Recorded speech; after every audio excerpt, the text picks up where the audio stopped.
Welcome to Upticks. I'm Jake Falcon, the founder of Falcon Wealth Advisors and your host of Upticks. Today is episode 122, Credit Card Information.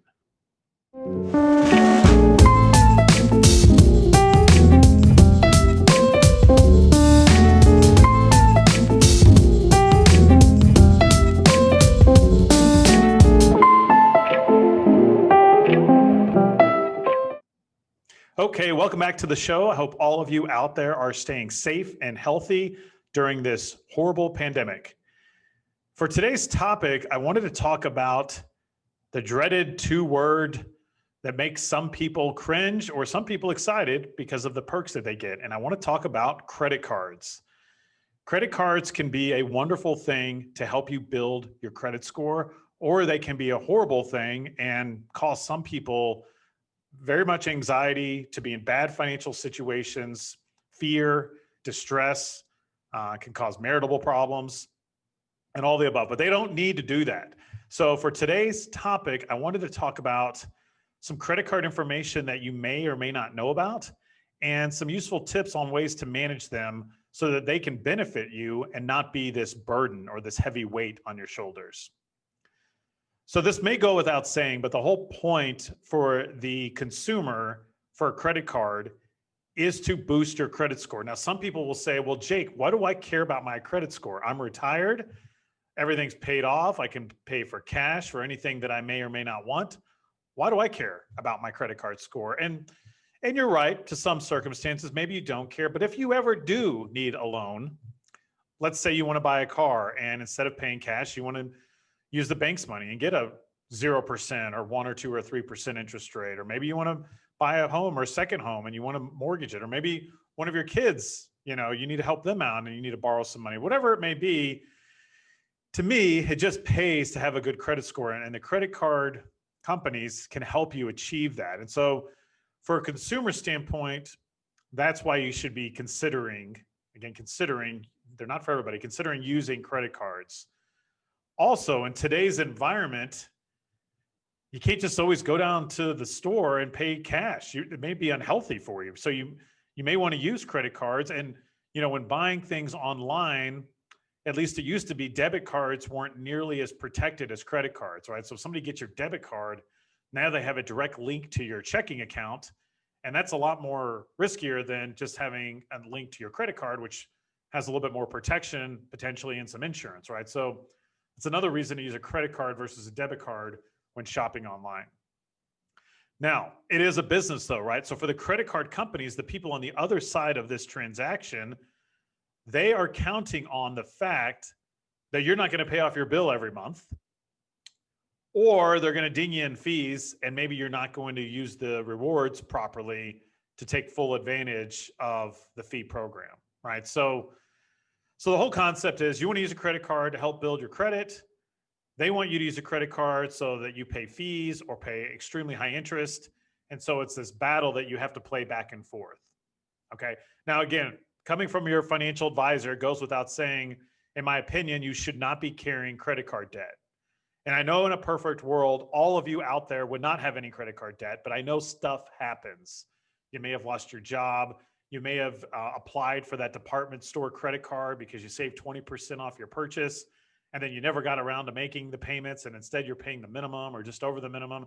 And now this simple, good intention transaction has snowballed into something that's out of control, and you may owe $5, $10, $20, $50,000 in credit cards. And you say, Jake, how in the world do I get out of this?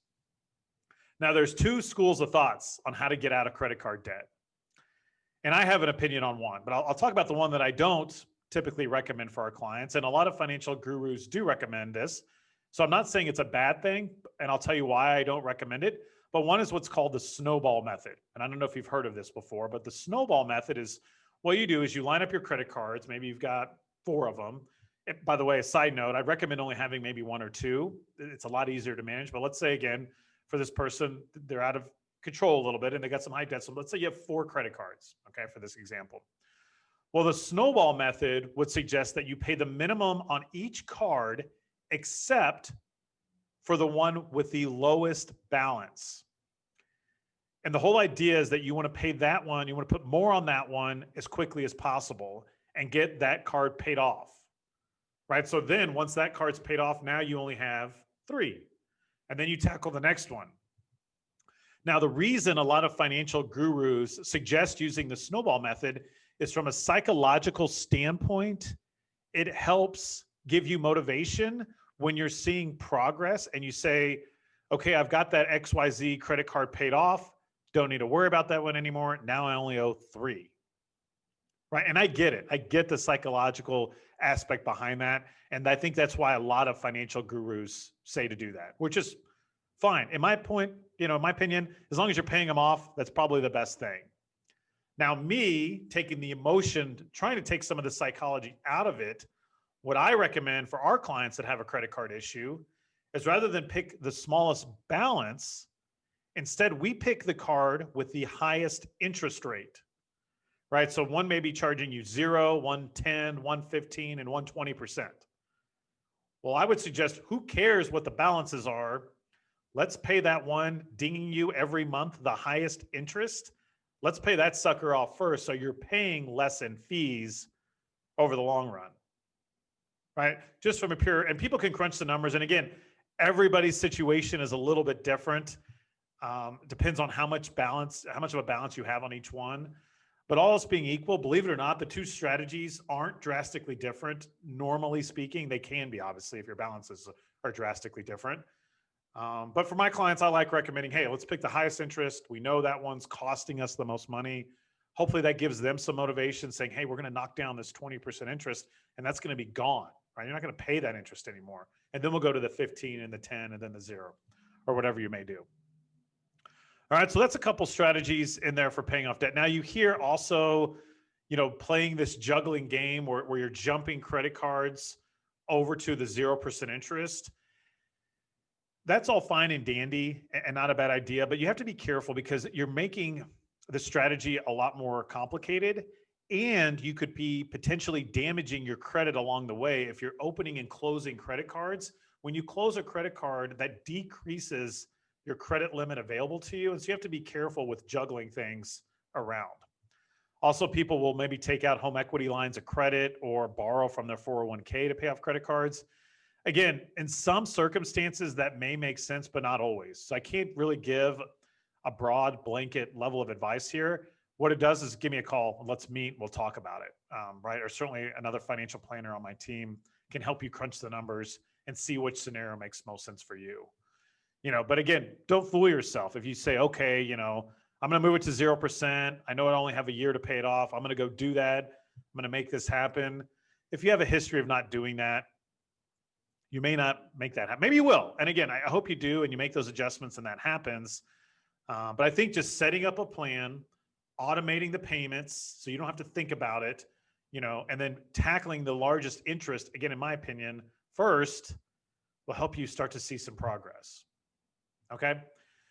Now, what about the people that don't have credit card balances? Okay. So let's talk about some ways that you can, so let's say you get it all paid off. You say, okay, Jake, I don't have any credit card debt, which is fortunate for our clients. A lot of our clients don't have any credit card debt. Well, now what?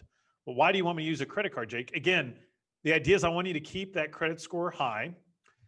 You also, again, there's, doing some research on this before this podcast, what a lot of people recommend is that you have a card that has good travel rewards, hopefully when we can travel again and use those rewards, and then you get a card that has a good cash rewards program. Typically, they don't have both. I don't think there's a card out there, and maybe there is, that has both, but normally one will have really good travel perks and one will have really good cash rewards perks. And again, you want to be paying these off all the time. One quick side note that I forgot to mention that I just thought of is that also, if you are paying them down, it doesn't hurt to call the credit card company and ask them for a lower interest rate, right? So you call them up and say, hey, I've been a customer since 2001. I see where you're charging me 20% interest. Before I consolidate my debt and go somewhere else, I'd like you to lower my rate to 15%. And see what they say. You may be fortunately, allotted a lower rate. Who knows, right? And so it doesn't hurt to ask. Again, they want to keep your business. They would rather get something than nothing, right? They don't want you to pay all that off and go somewhere else. So I think it's worth asking. It doesn't hurt. It takes maybe 15, 30 minutes of your time. And if you could knock that interest rate down, you're literally saving yourself hundreds, if not thousands of dollars. Another reason maybe to call the credit card company, and then this is a very important disclosure. I would only recommend doing this if you are one of those people that are paying off your credit cards every month. But you can also call in and ask for an increased limit. You say, well, why would I need that, Jake? If I have a $25,000 limit and I'm only charging $5,000, $10,000 a month and I'm paying it off, what does that matter? Well, by increasing that limit, that may help your credit score because it's going to show a higher debt to credit ratio and allow you a safer bet according to the credit agencies. And so if you do need to go refinance your mortgage or buy a car or want to use some leverage or get a loan, you may get a lower rate because you get a higher credit score. So that's another thing you can do is ask for a higher credit limit in there. But again, I only want to recommend that, very important, if you are paying off your credit card every month. Now, again, I don't endorse any third parties. There are some websites out there. You want to make sure that you do your research. If you are Googling things about credit cards out there, be careful. Make sure it's a reputable site. If you want some recommendations, I'm happy to give that on a one-on-one basis, but I don't want to make a blanket statement about credit card sites out there because again, I don't have any control over what they're producing out there. But there are some ways you can do some research. I found some good resources out there, and I'm happy to share those with you on a one-on-one level. My compliance department doesn't, again, like me to endorse third parties because we have no way of fact checking what they're putting out there on a daily basis. All right. So again, those are, some tips and tricks about using credit cards, right? So again, if you got a balance, you want to get a strategy put together about tackling it. In my opinion, I'd like to see people pay off the highest interest first. But you could also do the snowball method. There's nothing wrong with that. I don't believe in paying cash for everything. You can't do that anymore. It's not realistic. And it's not very hygienic, right? Dealing in money and cash all day. Use plastic, use the wireless transaction or whatever it's called, where you can hover the card over. If you're paying online, I like using a credit card versus a debit card. And if you're paying off your balance every month, that's great. Make sure you're getting the most out of your rewards. And by the way, paying a fee for a card is not necessarily the worst thing either. You just want to make sure that if you're paying for a fee, that you're getting enough points to justify the fee than you would from a free card. And so that's what you want to make sure that you're looking at. Keep things simple, 1 or 2 cards. You don't need to have 10 cards. I would not ever recommend buying or using or applying for a department store credit card. Those have a really bad reputation in the credit card world. Really high interest. They really ding you on fees typically. So you really want to be careful with those. I wouldn't do that just to save 10 or 20% on your purchase, unless you are very disciplined and you're going to go pay that off immediately. But again, then you have this credit out there and this temptation to use it again, because again, you don't want to get in this habit of opening credit cards and then closing them, because that could also potentially ding your credit. Okay, so that's my point on credit cards. The idea is that we're here at Falcon Wealth Advisors. We've got a great group of professionals. If you have questions about credit cards and want to have a deeper conversation, certainly feel free to reach out to me. I'm out there on various social media platforms like Instagram, Facebook, LinkedIn, and Twitter. Feel free to connect with me. I'm always out there looking to expand my network. If you have questions directly, certainly feel free to send me an email. My email address is jake@falconwealthadvisors.com. And my company's out there on social media as well. We're out there on Instagram, YouTube, obviously. We have a podcast, Upticks. If you're listening to this, thank you so much. We're on Instagram, Twitter, Facebook, and LinkedIn as well. Quick shout out to a couple of my business partners that are also producing their own content. We've got Corey Bittner with In the Money Insight. He has a weekly show that's available on our YouTube channel along with the podcast platforms.